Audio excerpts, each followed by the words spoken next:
தற்போதைய குரூப் 1 வரைக்கும் வந்து பார்த்திங்கன்னா ஒரு 15 தேர்வுகளில் வந்து வெற்றி பெற்றிருக்கிறேன். நான் அந்த படிக்கிற மெத்தடை வந்து மாற்ற முயற்சிக்கணும்.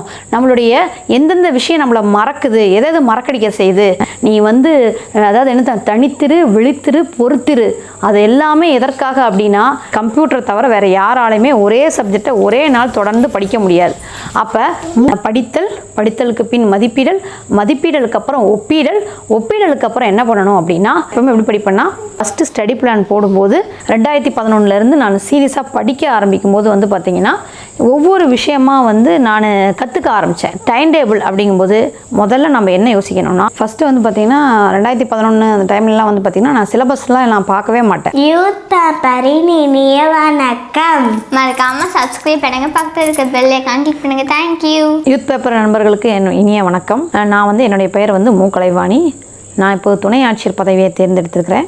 இது வரைக்கும் வந்து பார்த்திங்கன்னா வந்து டெட் எக்ஸாம் என்ற டீச்சர் எலிஜிபிலிட்டி டெஸ்ட் அப்படிங்கிறதுல தொடங்கி தற்போதைய குரூப் 1 வரைக்கும் வந்து பார்த்திங்கன்னா ஒரு 15 தேர்வுகளில் வந்து வெற்றி பெற்றிருக்கிறேன். நான் என்னுடைய வந்து திட்டமிடல் படிப்பு இதெல்லாம் எப்படின்னு பார்த்திங்கன்னா வந்து இப்போ இருக்கிற அந்த மொபைல் கம்யூனிகேஷனோ நமக்கான வந்து வாய்ப்புகளோ இல்லாத காலம், அதாவது 2011 வந்து நான் என்னுடைய இதை ஆரம்பித்தேன். அப்போ வந்து பார்த்திங்கன்னா ஆன்லைனில் அப்ளை பண்ணுறது கூட 2012 தான் ஸ்டார்ட் பண்ணாங்க. நம்ம போஸ்ட் ஆஃபீஸில் போய் டேரெக்டாக டிஎன்பிசி ஆஃபீஸில் போய் தான் நான் அப்ளை பண்ணினேன். அந்த இடத்துலேருந்து தொடங்கி இன்றைக்குரிய எவாலுவேஷன் வரைக்குமே நான் பார்த்துட்டேன். இதில் என்னுடைய ஸ்டடி பிளான் எப்படின்னா நான் வந்து நம்பினது வந்து பார்த்திங்கன்னா ஸ்கூல் புக்ஸை வந்து அதிகமாக நம்புவேன். 2011 வந்து அப்போ இருந்த புக்கை நான் படிச்சுட்டு போகும்போது 2012 வந்து கொஸ்டின்ஸ் வந்து பார்த்திங்கன்னா சமச்சீர் புக்ஸுங்கிறதுல வந்துச்சு. எனக்கு சமச்சீர் புக்ஸுங்கிறது ஒன்று வந்திருக்குன்னு எனக்கு தெரியாது அந்த டைமில். ஆனாலும் 2012 நடந்த குரூப் 4, குரூப் 2, டெட் 3லையுமே கிளியர் பண்ணேன். அப்போ சமச்சீர் புக்கில் இருக்க அந்த இடத்துல எனக்கு என்ன ஒரு விஷயம் கிடைச்சதுன்னா அது சமச்சீர் புக்கோ இல்லை சிபிஎஸ்சி புக்கோ இல்லை எந்த புக்கோ, பட் ஸ்கூல் புக்ஸில் இருந்து தான் கொஷின் வருது. நம்ம ஸ்கூல் புக்ஸ் தான் படிச்சுட்டு போனோம். இப்போ இருக்கிற மாதிரி இந்த சோர்ஸ் புக்ஸ் எல்லாம் நான் அப்போ படிக்கல. அப்போ ஸ்கூல் புக்ஸை மட்டும்தான் நம்ம படிச்சுட்டு போனோம். அதுவும் பழைய புக்கை படிச்சுட்டு போய் நம்ம 3 எக்ஸாம் ஒரே வருஷம் கிளியர் பண்ணுறோம். அப்படிங்கும்போது அந்த விஷயத்தை நான் நல்லா பிடிச்சிட்டேன்.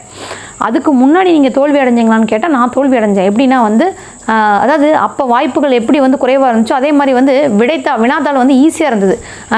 தமிழெல்லாம் பார்த்திங்கன்னா நானே ஒன்றுமே படிக்கல, டேரெக்டாக போய் எழுந்தேன். 97 கொஸ்டின் அடித்தேன். ஜிஎஸ் ஜென்ரல் ஸ்டடீஸ் வந்து பார்த்திங்கன்னா 100 கொஸ்டின் இருந்தது. அப்போ வந்து நான் படிக்காமல் போய் எழுதினதில் வந்து பார்த்திங்கன்னா 45லேருந்து 55 வந்துச்சு. ஆனால் கட் ஆஃப் வந்து பார்த்திங்கன்னா 190, 175 அப்போ இருந்தது கொஸ்டின்ஸ். ஏன்னா கொஸ்டின் ஈஸியாக இருந்தனால அந்தளவுக்கு அப்போ இருந்தது.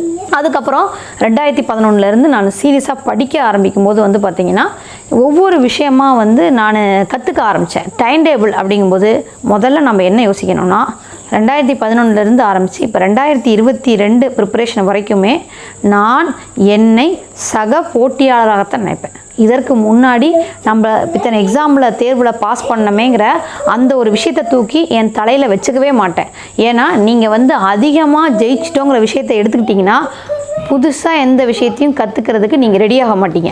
அதனால் ஃபஸ்ட்டு ஸ்டடி பிளான் போடும்போது நான் புதுசாக ஒவ்வொரு தடவையும் வந்து சிலபஸை வந்து நெட்டில் டவுன்லோட் பண்ணுற மாதிரி சிலபஸை டவுன்லோட் பண்ணி அந்த விஷயத்தை படித்து, அதாவது 6th ஆரம்பித்த வரைக்கும் +2 வரைக்கும் 2 நாள் டைம் இதுக்கு. அதாவது வந்து நான் எப்போவுமே எப்படி படிப்பேன்னா சயின்ஸு, சோஷியல், தமிழ் இந்த 3ஐயும் மிக்ஸ் பண்ணி போடுவேன். ஒரே நாளில் 3 சப்ஜெக்டை மிக்ஸ் பண்ணுவேன். ஏன் அப்படின்னா ஒரே சப்ஜெக்டை யாராலையுமே கம்ப்யூட்டரை தவிர வேறு யாராலையுமே ஒரே சப்ஜெக்டை ஒரே நாள் தொடர்ந்து படிக்க முடியாது.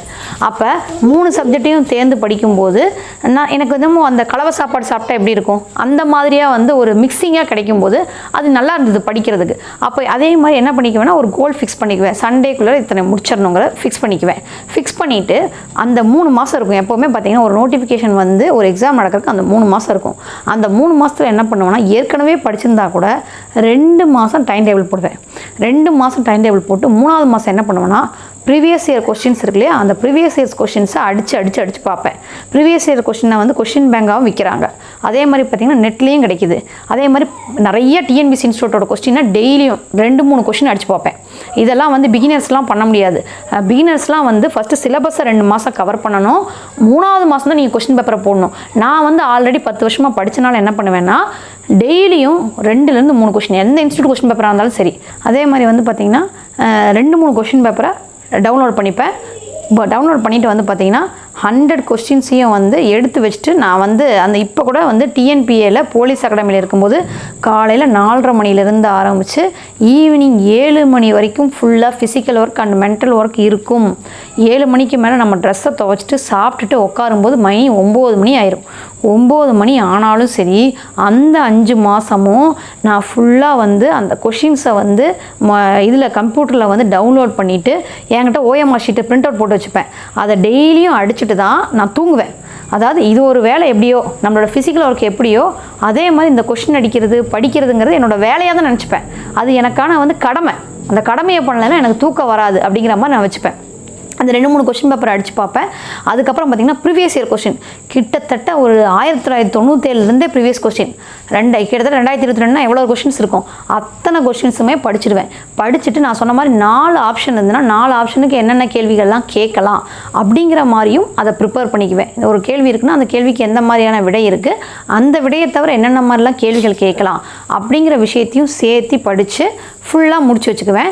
அப்படி பண்ணினா தான் உங்களால் வந்து இப்போ சிலபஸ்ங்கிறது வந்து ஜஸ்ட்டு ஸ்கூல் புக்கை மட்டும் நம்ம படிக்கிறோம் ஓகே. படித்ததை மதிப்பீடு பண்ணணும். அதுக்கு தான் கேள்வித்தாள்.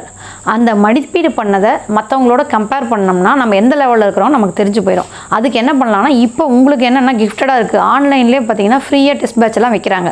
அந்த ஃப்ரீ டெஸ்ட் பேட்சில் நீங்கள் எத்தனாவது ரேங்க் எடுத்துருக்கிறீங்க அப்படிங்கிறது முதற்கொண்டு வந்து தமிழ்நாட்டு லெவலில் நம்ம எத்தனாவது ரேங்க் எடுக்கிறது முதற்கொண்டு வந்திருக்கு. பட் அதெல்லாம் நான் போட்டு பார்த்ததில்ல. எனக்கு தெரியும் 200 கொஸ்டினுக்கு வந்து இந்த கொஸ்டின் பேப்பருக்கு இவ்வளோ மார்க் எடுக்கலாம் அப்படிங்கிற விஷயம் எனக்கு தெரியும்.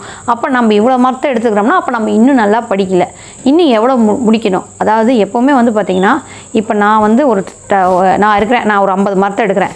இன்னொருத்தவங்க வந்து 80 மார்க் எடுக்கிறாங்க. அவங்க தான் வந்து அந்த இன்ஸ்டியூட்லேயே டாப்பர்னு வச்சுப்போம்.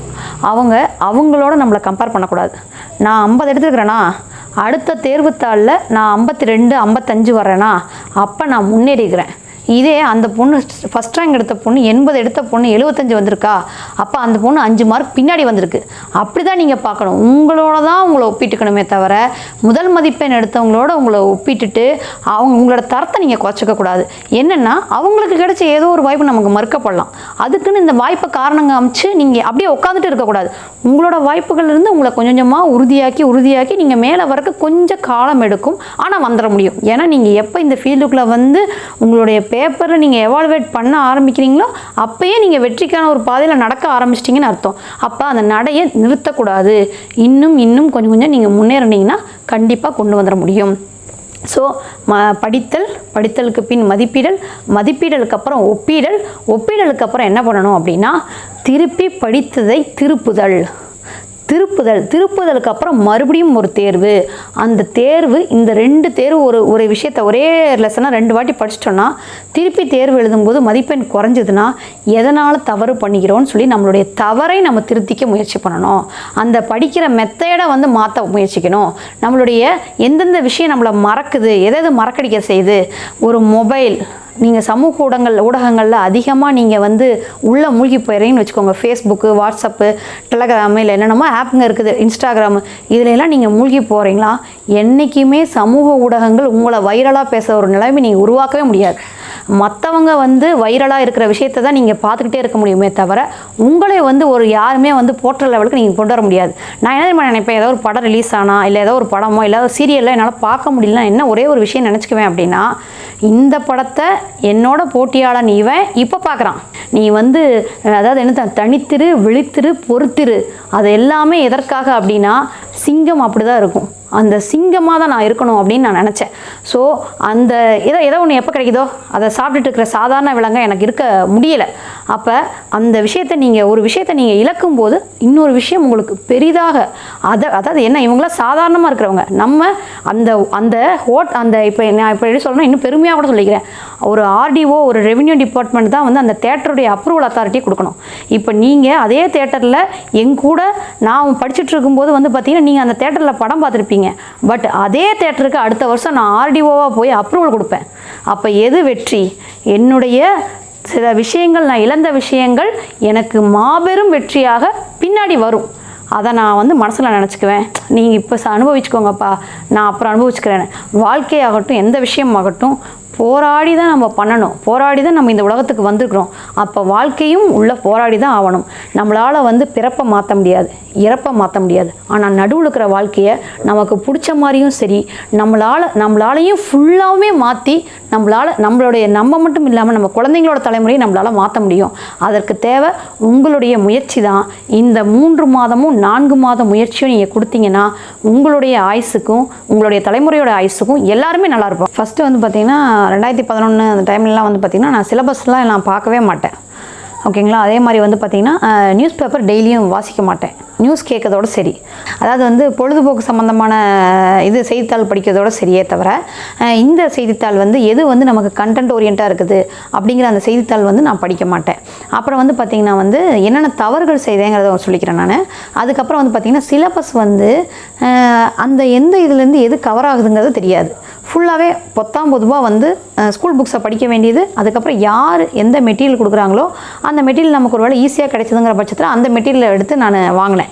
அந்த மாதிரி தான் நான் போயிட்டுருந்தேன். அதே மாதிரி எக்ஸாம்னால் உங்களை மாதிரியே தான். எக்ஸாமுக்கு அந்த முன்னாடி ஒரு 3 மாதம் முன்னாடி பயங்கர பயத்தோட படிப்பேன். அதுக்கு முன்னாடி வந்து பார்த்திங்கன்னா எனக்கு இருக்கிற குடும்ப சுமைனாலும் சரி, இல்லை பொருளாதார பிரச்சனைனாலும் சரி, அதுக்கு முன்னாடி பார்த்திங்கன்னா ஒரு நாளைக்கு 1 மணி நேரம் 1.5 மணி நேரம் அந்த மாதிரி ஃபஸ்ட்டு ஒரு ஆரம்ப காலகட்டங்களில் வந்து படித்தேன். அப்போ எனக்கு என்ன ஆயிடுச்சுன்னா என்னால் வந்து ரீச் பண்ண முடியுது. ஆனால் நான் எந்த விஷயத்தை நினச்சேனோ அந்த விஷயத்தை போய் ரீச் பண்ண முடியல. அப்புறம் என்னென்ன பண்ணணும்னு அந்த ஓராண்டு காலத்துக்குள்ளே நான் மறுபடியும் வந்து பார்க்க ஆரம்பித்தேன். அதாவது தொடர்ச்சியான முறையான கரெக்டான பயிற்சி இருந்தால் மட்டும்தான் நம்மளால் ஜெயிக்க முடியும்னு பார்த்தேன். அதுக்கு தான் இந்த சிலபஸ்ங்கிற ஒரு வார்த்தையை உங்கள்கிட்ட சொல்லிக்கிட்டே இருக்கிறேன். திருப்பி என்னுடைய இன்டர்வியூ முழுவதுமே நான் சிலபஸ்ங்கிற வார்த்தை சொல்கிறதுக்கு காரணம் அதுதான். சிலபஸை தாண்டி கொஷின் வராது. அப்படி வந்தால் கூட நம்மளால் கிளைம் பண்ணி நம்மளால் அந்த மதிப்பெண் வாங்க முடியும். அதனால் சிலபஸை ஃபஸ்ட்டு வாசிக்க ஆரம்பித்தேன். டெய்லி நியூஸ் பேப்பர் வாசிக்க ஆரம்பித்தேன். நோட்ஸ் எடுக்க ஆரம்பித்தேன். நோட்ஸ் எடுத்தாலும் அந்த நியூஸ் பேப்பர் நோட்ஸ் என்னால் படிக்க முடியும். நான் நோட்ஸ் எடுத்த அந்த விஷயமே என் மைண்டில் அப்படியே இருக்கும். அந்த பாயிண்ட்லாம் திருப்பி நான் போட்டு பாக்ஸில் போட்டு எழுதுறதுக்கு எனக்கு யூஸ்ஃபுல்லாக இருந்துச்சு. அதுக்கப்புறம் வந்து பார்த்திங்கன்னா அதாவது வந்து சயின்ஸ் அண்ட் டெக்கெல்லாம் வந்து மார்க் நல்லா குறையுதுன்னு தெரிஞ்சுக்கிட்டேன். அப்புறம் என்ன பண்ணேன்னா ப்ரீவியஸ் இயர் கொஷின்ஸ் சயின்ஸ்லாம் நல்லா படிக்க ஆரம்பித்தேன்.